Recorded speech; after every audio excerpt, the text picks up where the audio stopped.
اعوذ باللہ من الشیطان الرجیم بسم اللہ الرحمن الرحیم۔ سورہ قلم آیات نمبر 17 تا 33 میں اللہ کی طرف سے مشرکین مکہ کی عبرت کے لیے ایک باغ والوں کی مثال۔ بسم اللہ الرحمن الرحیم۔ انا بلوناہم کما بلونا اصحاب الجنة اذ اقسموا لیصرمنها مصبحین ولا یستثنون۔ اے پیغمبر صلی اللہ علیہ وآلہ وسلم، ہم نے ان کفار مکہ کو اسی طرح کی آزمائش میں ڈالا ہے جس طرح ہم نے ایک باغ والوں کو آزمایا تھا جب انہوں نے قسم کھائی تھی کہ صبح ہوتے ہی ہم اس باغ کے پھل ضرور توڑ لیں گے اور کچھ بھی نہ چھوڑیں گے۔ فطاف علیہا طائف من ربک وهم نائمون۔ ابھی وہ رات کو سوئے ہی پڑے تھے کہ تمہارے رب کی طرف سے بگولے کی شکل میں عذاب نازل ہو گیا۔ فاصبحت کالصریم۔ اور صبح ہوتے ہوتے وہ باغ ایسا ہو گیا جیسے کٹا ہوا کھیت۔ فتنادوا مصبحین ان اغدوا علی حرثکم ان کنتم صارمین۔ پھر صبح ہوتے ہی وہ ایک دوسرے کو پکارنے لگے کہ اگر پھل توڑنے ہیں تو صبح سویرے اپنے باغ کی طرف نکل چلو۔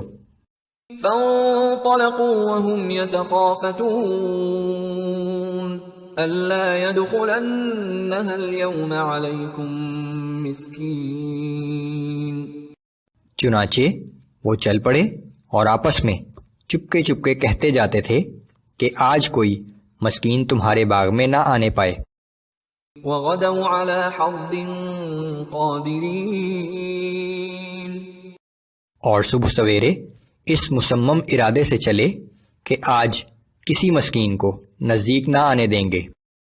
فلما رأوها قالوا إنا لضالون بل نحن محرومون۔ مگر جب اس باغ کو دیکھا تو کہنے لگے کہ یقیناً ہم راستہ بھول گئے ہیں۔ پھر جب غور سے دیکھا تو کہنے لگے کہ نہیں، ہماری تو قسمت ہی پھوٹ گئی۔ قال اوسطهم الم اقل لكم لولا تسبحون۔ ان میں سے جو سب سے بہتر آدمی تھا وہ کہنے لگا کہ کیا میں تم سے نہیں کہا کرتا تھا کہ تم اپنے رب کی تسبیح کیوں بیان نہیں کرتے؟ قالوا سبحان ربنا انا كنا ظالمين۔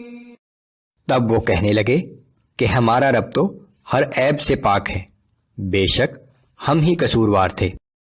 فأقبل بعضهم على بعض يتلاومون۔ پھر وہ آپس میں ایک دوسرے کو ملامت کرنے لگے۔ قالوا يا ويلنا إنا كنا طاغين۔ آخر کہنے لگے کہ ہائے ہماری بدبختی، بے شک ہم ہی نافرمانی میں حد سے بڑھ گئے تھے۔ عسى ربنا أن يبدلنا خيرا منها إنا إلى ربنا راغبون۔ بے شک ہم اپنے رب کی طرف رجوع کرتے ہیں، امید ہے کہ وہ ہمیں اس کے بدلے اس سے بہتر باغ عطا کر دے گا۔ كذلك العذاب ولعذاب الآخرة أكبر لو كانوا يعلمون۔ ایسا ہوتا ہے عذاب، اور آخرت کا عذاب اس سے کہیں بڑھ کر ہے۔ کیا خوب ہوتا کہ یہ کفار اس بات کو جان لیتے۔